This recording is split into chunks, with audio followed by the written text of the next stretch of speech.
আসসালামু আলাইকুম। আশা করি সকলে খুব ভালো আছেন। আজকে আপনাদের সাথে একটা ঘটনা বলব।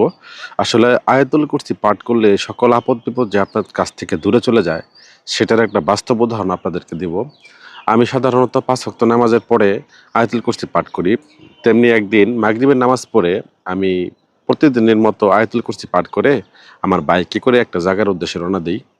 সেটা হচ্ছে আমার আমার যেখানে থাকি এখান থেকে ৫ কিলো দূরত্বর মতো হবে। তখন ওইখান থেকে যাওয়ার পথে একটা পড়ে আপনার ব্রিজ পড়ে। ব্রিজের মধ্যে হঠাৎ করে যখন আমি মোটরসাইকেলটা পার করতেছি, মানে ব্রিজ অলরেডি আমি পার করে ফেলছি। তখন আমার কাছে মনে হলো মানে কালো একটা অবয়বের মতো, মানে যেটাকে বলা হয় যে মানে শুয়োর বলা হয়। শুয়োরের মতো মানে ঘুমটা দিয়ে আছে। আমি ১ম এ তেমন একটা কিছু মনে করিনি। তারপর আমি যেখানে গেছি সেখান থেকে যে লোকের জন্য গেছিলাম তাকে আমি পাইনি। পরে যখন আমি ব্যাক দিলাম, আসার সময় আবার আমি খেয়াল করলাম ওই ব্রিজটাতে কিছু আছে কিনা। তখন দেখলাম যে আসলে ওই ব্রিজটাতে কিছু নাই। আচ্ছা যাক, স্বাভাবিকভাবে আমি পরে যখন ওই লোকটার সাথে কথা বললাম, স্থানীয় লোকের সাথে যে, "ভাই আপনাদের কি এই ব্রিজে কোনো সমস্যা আছে?" বলতেছে যে, "সমস্যা বলতে কেন? কি হইছে?" পরে বললাম, "আমি তো এরকম একটা বিষয় দেখলাম।"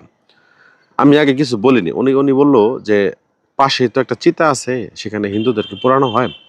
মাঝে মধ্যেই শুয়োরের আকারের একটা এরকম কিছু একটা এই পোলের মধ্যে দেখা যায়।" তখন আমি বুঝতে পারলাম যে আমি আসলে এটাই দেখছি। পরে আমি বললাম যে, "আমি তো এটা দেখছি।" পরে আমাকে বলল, "আপনাকে কোনো ক্ষতি করছে?" আমি বললাম যে, "না, আমাকে কোনো ক্ষতি করে নাই।" তো সেদিন হয়তোবা কোনো বড় ধরনের ক্ষতি হইতে পারত। কারণ আ সেদিন আমি আয়াতুল কুরসি পাঠ করেই আমি যখন ওইখানে গেলাম, এত বড় বিপদ থেকে তো রক্ষা পেলাম। এটা আসলে আমার এই বয়সে আমি কখনো আসলে জিন, ভূত, পেত্নী কখনো দেখি নাই।